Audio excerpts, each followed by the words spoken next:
ဇံပင်ရှင်ဆိုတာနာသုံးကြပါတယ်မနာသုံးကြတဲ့တရားလားမြတ်စွာဘုရားဟောတော်မူတဲ့တရားတော်တွေထဲမှာဇံကစပြီးတော့ဟောတယ်တရားထုတ်ပုံတွေကိုဇံကစဟောတယ်ပထမဇံရပုံဒုတိယဇံရပုံတတိယဇံရပုံသရုပ်ဇံရပုံသင်တိုင်းဟောပြီးတော့မှ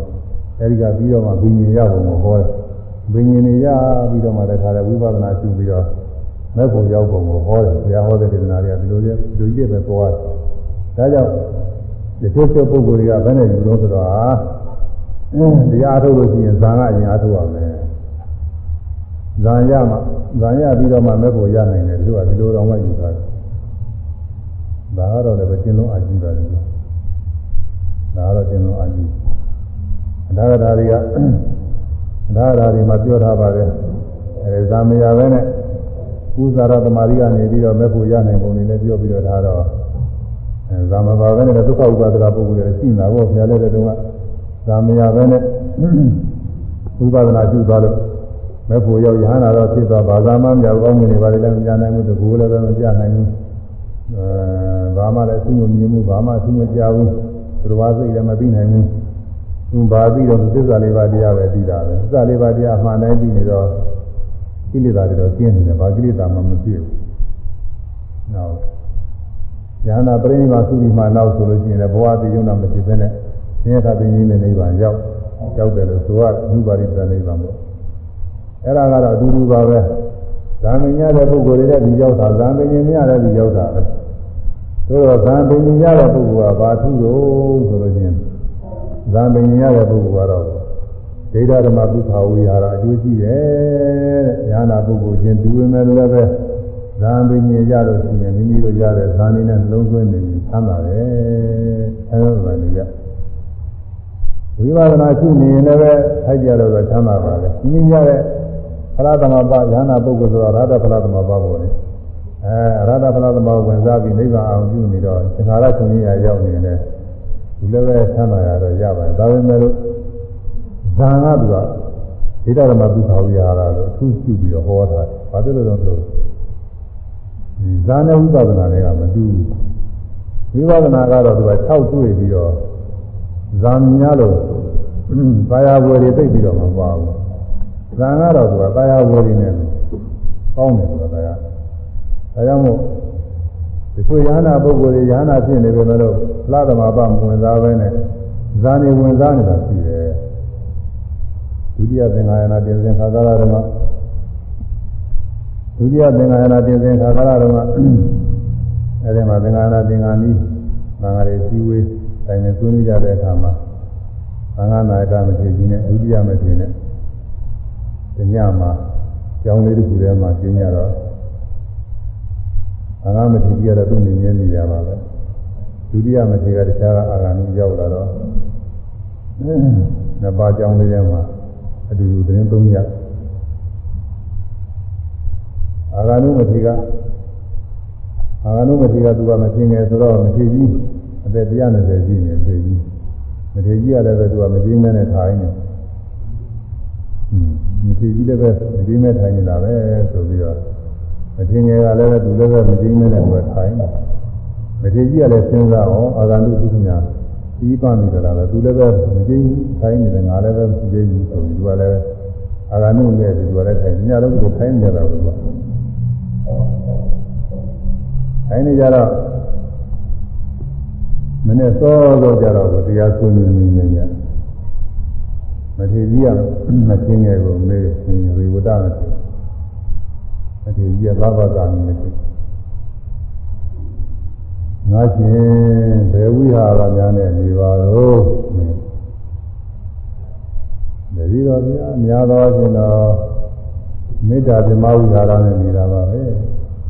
မေတ္တာကဝင်စားနေတယ်ပေါ့နော်ဒါချင်းဒီဥစ္စာဝိဟာရအငယ်နဲ့နေတာပဲဘောဘောလုံးနဲ့သင်ကြားတဲ့ဘုံတကဝိဟာရလို့ဆိုတယ်ဝိဟာရအငယ်နဲ့နေတာပဲဆိုပြီးတော့မေတ္တာကြီးကပြောတယ်ဒါကများတယ်ပြီးတော့လူကလေးဘုရားလည်းအလေးလာပါလာတယ်လူနဲ့နေကြတဲ့ကမေတ္တာဇမဝိဟာရလေးလာပါလာတော့ဒီလိုပဲမေတ္တာဇမဝိဟာရနဲ့အညီများတာပါပဲ ဒါပေမဲ့လို့အရဟတကိုမျက်မှောက်ပြုသိနေတာတော့ကြာပါပြီတဲ့သူကပြောတယ်ညာနာတော့ရှင်းတာကြာပြီပေါ့လေသူကဒါပေမဲ့လို့အရဟတဖလားသမဘာတိဝင်စားဘူးညာတော်အချင်းသူကမေတ္တာဇမဝိဟာရနဲ့ဇာတိဝင်စားပြောတာအဲဒါမထေကြီးနေရတယ်အရှင်တရားတော့ဘယ်ဝိဟာရများနဲ့နေများပါလို့ဘုရားပုံညတဝိဟာရနဲ့နေတယ်ဝိလာဝိဟာရဆိုတာကတော့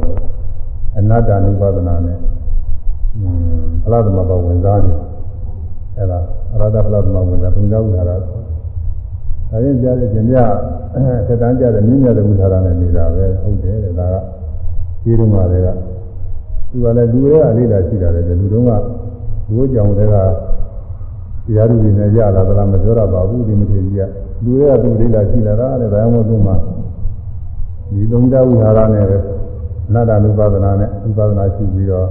ဗလာသမဘဝင်စားပြီးတော့နေတယ်ဆိုတဲ့အကြောင်းကိုပြောပါတယ်ဒါတော့ဒါယဟနာကြီးတဲ့ပဲဒီလိုလုံးယဟနာကြီးတဲ့ပဲနဲ့တော့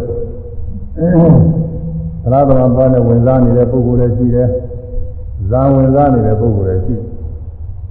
အရှင်သာရိပုတ္တရာမထေရများ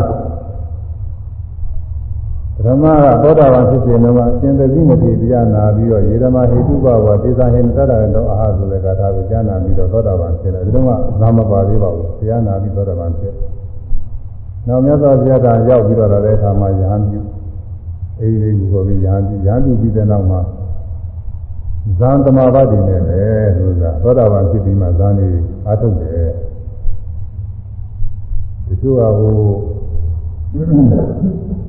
ဒီလိုကဝိပဿနာရှုနေတဲ့ဇာနေအရုပ်ကအပိုးနေတယ်လို့သူကရှင်းနေကြတယ်ဒီလိုမဟုတ်ဘူးဆိုတော့မပိုးဘူးသူကအသုံးကျတယ်။ဘာကျုံသုံးကြတော့ဆိုလို့ရှိရင်ဇာနာဝိပဿနာကိုကျေစုပြုတယ်။ဇာဝင်စားလိုက်နောက်ဝိပဿနာရှုလိုက်ဇာဝင်စားလိုက်ဝိပဿနာတက်တာနဲ့ဟိုမှာဝိပဿနာတွေကဉာဏ်ကြီးကောင်းတယ်ဝိပဿနာဉာဏ်ကြီးကောင်းလို့မကောင်းဘူးမိမိရာပြီးသားဖြစ်တဲ့သမာဓိတွေဆိုလို့ရှိရင်ဝင်စားလို့သူလွယ်တယ်သူကသမာဓိကအားကောင်းသမာဓိအားကောင်းနေတော့ဇံဝင်စားတော့သမာဓိအားကောင်းနေတော့မိမိရထားတဲ့မသောတာပန်ဆိုရင်သောတာပတိကိုဖလားသမဘဝင်စားတာလွယ်လွယ်ကူရတယ်အရှင်းရကြရတယ်နည်းနည်းရှိတယ်သူကကျေးဇူးများနေတယ်ထောက်ပံ့ပြုနေတာဘာနဲ့တူတယ်လဲဆိုရင်ဥပမာအားဖြင့်လေနဲ့လှဲများလို့ပဲတဲ့သူအုံးကြလို့ရှိရင်တော့လှဲကသုံးကြတယ်လေလည်းတဲ့ပေါ်တင်သွားလို့ရတာပဲရေလန်းကြတော့ကိုလဲကသူကသုံးလို့မဖြစ်ဘူးရေလန်းကြတော့ကိုလေရသုံးကြလဲဘောဝင်ရောလဲရောဒီပေါ်တင်ပြီးတကလားဟိုဘက်ကူးလို့ရတယ်အဲ့ဒါလိုပဲတဲ့သမထကလည်းပဲဝိပဿနာကိုကျေစုပြုပါတယ်ဝိပဿနာကလည်းသမထကိုကျေစုပြုတယ်ဝိပဿနာတဲ့ရှုနေလို့ရှိရင်ဝိပဿနာဆိုတာသောက်ဖို့တဲ့ဘောပင်မတဲ့ဘောရှိတယ်တဲ့အဲဒီတော့ပင်မတော့ကိုသမထရှိတဲ့ပုဂ္ဂိုလ်မှာဆိုရင်သမထဇာန်လေးဝင်စားလိုက်ဝိပဿနာထပြီးတော့ရှုလိုက်ပင်မလာလို့ရှိရင်တခါကိုယ်သမထဇာန်လေးပြန်ဝင်စားလိုက်ဝိပဿနာကိုလွတ်လို့ရတယ်ဟိုမှာသက္ကရာမှာဆရာပြတာတနည်းအားဖြင့်ဘာနဲ့တူတယ်ဆိုရင်စစ်တက်ရတာမှာစစ်တက်ရမှာခန္ဓာကလေးများနဲ့တူတယ်ခန္ဓာတရားလေးများနဲ့တူတယ်ဒီလိုမှတော့ဒုနဲ့ဓာတ်နဲ့ဆွဲပြီးတိုက်ကြတာကိုအဲတော့ဆွဲပြီးတော့တိုင်းလိုက်မောပန်းလာကြလို့ရှိရင်ပြင်လေကိုယ်ခန္ဓာကလေးပြန်ပြီးဒီကလာနားနေလိုက်အဲဒီမှာဒီမူချိုးစားတော့နာတူဒီတမောအေးတဲ့အားပြီးတော့ကြလို့ရင်ဆွဲပြီးဒီကတိုင်းလိုက်မောပန်းလာလို့ရှိရင်ဒီကပြန်ပြီးခန္ဓာထဲဝင်ပြီးတော့မောပန်းဖြေလိုက်ဘယ်လိုလုပ်ရလဲအဲဒါလိုပဲတဲ့ကွာဝိပဿနာတဲ့ရှုလို့ရှိရင်ဝိပဿနာကသူကဝိပဿနာကကြာတော့ပင်မတတ်တယ်ပင်မလည်းပဲသမထမရှိတဲ့ပုဂ္ဂိုလ်တော့ပင်မရင်းနဲ့ဒီလိုအားထုတ်သွားတာမတတ်နိုင်ဘူးဒါတော့ကိုယ်ရှိမှမရှိတဲ့ဟာကိုလောကအားထုတ်မှာသမထရှိခဲ့လို့ရှိရင်တဲ့အဲဒီသမထဇာန်လေးဝင်စားလာရင်ဇာန်ကထပြီးတော့ဝိပဿနာရှိလာရင်ပင်မလာကြလို့ရှိရင်ဇာန်လေးတွေဝင်စားလိုက်တော့ခန္ဓာထဲဝင်တော့ကနေပြီးတယ်ဒါကတော့သမထရတဲ့ပုဂ္ဂိုလ်တွေမှာပို့ပြီးတော့သင်ကြားပါတယ်လို့သာသမထ သာရတဲ့ပုဂ္ဂိုလ်တွေဇာရအဇံသံမဲကနေအာရုံတော်လည်းပြုကြပါဒါကြောင့်ရှင်သာရိပုတ္တရာမထေရပထမကသောတာပန်မယ်ဇာမပါဘူးသောတာပန်ဖြစ်ပြီးမှရဟန်းပြုပြီးတော့သူဇာနေရတယ်အဲဒီဇာနေနဲ့အထက်မဲ့ဘူရီတက်တဲ့အခါဇာနေဝင်စားပြီးအာရုံတော်လည်းဒီတော်တော်စီတုန်းကနုဗ္ဗရာတော်တုန်းကဘုန်းကြီးဟောခဲ့တယ်ဒီမှာနုဗ္ဗရာတော်မှာလို့ပထမဇာဝင်စားလိုက်အဲဒီကထပြီးဝိပဿနာရှုလိုက်ဒါကဒုတိယဇာဝင်စားလိုက်အဲဒီကထဝိပဿနာရှုလိုက်တတိယဇာဝင်စားလိုက်အဲဒီကထဝိပဿနာရှုလိုက်သရုပ်ဇာဝင်စားလိုက်အဲဒီကထဝိပဿနာရှုလိုက်ဒါလိုရှုပြီးတော့သွားတာကိုတော့အာဂမနသာနာဇာဝိညာဉ်နဲ့သာနာအနိစ္စညာရဏဇာအကုန်လုံးပဲနိဝတ္တညာဇာတိုင်အောင်ပဲဇာဝင်စားလိုက်ဇာထဝိပဿနာရှုလိုက်တပတ်ဆုံးသွားကြတယ်တော့ကြာပထမဇာကစပြီးဝင်စားပြန်ဝိပဿနာရှုအဲဒီလိုပဲတက္ကသကရှုပြီးတော့နောက်ဆုံးမှအဲဒီဇာနေဝင်စားပြီးဝိပဿနာရှုနေတဲ့ဉာဏ်ဖြစ်သွားတာပဲအဲဒီတော့သမထဇာဟာလည်းပဲကောင်းပါတယ်ကွာမတတ်နိုင်ရင်တော့သူဝိညာဉ်ဒီကမ္မဋ္ဌာနမှာဒီဝိပဿနာစပြီးအားထုတ်တာဒါကဘာလို့လဲဆိုတော့သမထဇာနာနေပြီးတော့ပြေးနေလို့ချင်းသူကလည်းအကြာကြီးတော့မှာသူကတရက်နှစ်3ရက်4ရက်နဲ့ပြီးမှမဟုတ်ဘူးတို့တော့လည်းပဲသမထအခြေတည်တယ်ဆိုပြီးတော့တရက်နှစ်3ရက်4ရက်လောက်အားထုတ်ပြီးတော့ဒါဝိပဿနာတက်တယ်ဆိုပြီးဒီလိုတက်ကြတယ်ရှိတယ်ဒါကတော့သတိလုပ်တဲ့သဘောရှိမှာပါပဲသိဉာဏ်ရှိမှာမဟုတ်ပါဘူးဝိညာဉ်သဘောကြတာကတော့သမထဆိုရင်လည်းဇာရအောင်အားထုတ်ရပြီးနိုင်နေပြီဆိုမှသူကဝိပဿနာရှိလို့ရှင်းမှာကျမ်းဂန်နေကြတော့လည်းတိုင်းကြတာပါပထမဇာရပြီးတဲ့ပုဂ္ဂိုလ်ဒုတိယဇာတက်ခြင်းလို့ရှိရင်ပထမဇာကိုနိုင်နေရမယ်တဲ့လူရှိတဲ့ဝင်စားနိုင်ရမယ်တဲ့ပထမဇာကိုကြာကြာကြီးပြီးအောင်ဉာဏ်ဉာဏ်ပြီးအောင်ဉာဏ်ထားနိုင်အောင်စသည်လူရှိတဲ့နိုင်နေရမယ်အဲဒီလိုနိုင်နေပြီဆိုတော့မှဒုတိယဇာကိုတက်ရတယ်ဒီလိုမဟုတ်ဘဲနဲ့ဇာရကစားရှိသေးဒုတိယဇာတက်လိုက်လို့ရှိရင်ဘာဖြစ်တတ်တယ်ဆိုရင်နောက်ဇာလည်းမရပါဘူးတဲ့ကြာပြီးသားဇာပြောင်းဝင်စားလို့တော့မဖြစ်ဘူးတဲ့ကတောင်းတက်တဲ့နောမနဲ့တူတယ်တောင်းမှမကြမ်းကျင်တဲ့နောမဟာတောင်းတက်ပြီးတော့ကျစားလိုက်ဥမှာပဲဆိုကျစားတော့တောင်းတက်မလိမ္မာတော့ရှ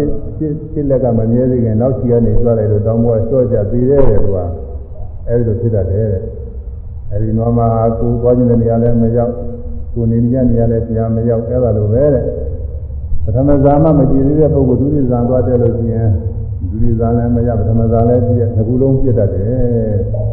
ဒါကတော့သူကယုတ်တိရှိပါတယ်ဘယ်လိုလဲဆိုတော့အခုစာကျက်တာများကြည့်ပါအောင်ပါစာကျက်တာများပထမဇာတစ်ပိုက်ရရောမကြည်သေးခင်ဒုတိယဇာတစ်ပိုက်သွားကြည့်လို့ရှိရင်နောက်ဇာပိုက်လည်းကောင်းကောင်းမရဘူးကိုရှိရပြီးတဲ့ဇာပိုက်လည်းပြန်ကြည့်တော့မရတော့ဘူးဆိုတာဟိုအမြတ်တရားများပြည့်တတ်တယ်အဲဒါကြောင့်ဇာရအောင်အားထုတ်ပြီးဇာကနေဝိပဿနာရှုတယ်ဆိုတာဇာကိုကြည်နေမှာအဲဒီဇာကနေပြီးဝင်စားလိုက်ဇာငါထဝိပဿနာရှုတယ်ဒီလိုအားထုတ်လို့ရပါတယ်အဲဒီလိုကောင်းပါတယ်အဲဒီလိုဆိုတော့ဇာကိုကတော်တော်ကြည်အောင်လုပ်အောင်တော်ကြည်အောင်လုပ်နေရတော့ဒါတလနဲ့လည်းပြီးမှပြီးမယ်ဇာရအောင်ဇာကြည်နေအောင်လုပ်တာနဲ့ဒီတော့ခုလူတွေကတရားထုတ်တာကလူတော်ဘောရဟန်းနေလည်းလူပါပဲတော်လေးကြလို့ချင်းပြန်ကျင်ပြီးဆိုတာနေနိုင်အကြောင်းကဘာပေါ်လာညာပေါ်လာတယ်မဖြစ်ဘူးအဲဒီတော့ဇာနေလုံးလုံးမဖြစ်ဘူးဝိပဿနာအစအထုံးမှာပဲဝိပဿနာအစဉ်မှာစပြီးအထုံးပါတယ်ဝိပဿနာအစပြီးအထုံးလို့ဝိပဿနာပြည့်စုံသွားပြီးတဲ့နောက်ဆိုလို့ရှိရင်တော့ဟုတ်လားဝိပဿနာလမ်းဆုံးပြီတရားလမ်းဆုံးပြည့်စုံသွားပြီအထူးအချင်းတော့ဟိုကြားရလိုက်တဲ့တရားရသွားပြီပေါ့လေဒီမှာဓမ္မတကူရသွားပြီဆိုရင်တော့ယောဂီအဟောင်းတွေနည်းနည်းပြည့်နေတဲ့ပုဂ္ဂိုလ်တွေဆိုတော့သမထဇာနေကိုအားထုတ်ရင်လည်းကောင်းပါတယ်ဒီဥစ္စာဘာဖြစ်လို့ဆိုတော့သူကနှစ်ခုလုံးစုံသွားပူကောင်းတာပေါ့သူကနှစ်ခုလုံးစုံသွားလို့ရှိရင်သမထရောဝိပဿနာရောနှစ်ခုလုံးဆိုရင်ကောင်းတာဝိပဿနာရှုလိုက်သင်္မာလို့ရှိရင်ကိုယ်နိုင်နေတဲ့ဇာလေးပြန်ဝင်စားလိုက်သမ်းသာလို့ဒီကထပြီးတဲ့ခါဝိပဿနာရှုလိုက်အဲ့ဒါတရားလည်းပဲတိုးတက်နိုင်တယ်တရားတိုးတက်ရုံနဲ့မကဘူးဟိုတင်းလည်းဖြစ်ပါတယ်မိမိရထားတဲ့တရားလည်းပဲလိုလိုကူကူနဲ့အားထုတ်နိုင်တယ်ဟောဒီသုံးရင်းတဲ့နေရာကိုကြာကြာကြီးပြီးအောင်လည်းပဲသူကအစကြာကြာကြီးအောင်မရတဲ့ပုဂ္ဂိုလ်လည်းပဲသမထအင်အားကအားကောင်းလာပြီဆိုရင်ကြာကြာလည်းကြည့်တတ်ပါတယ်အဲဒါကျေးဇူးရှိပါတယ်အဲဒါကြောင့်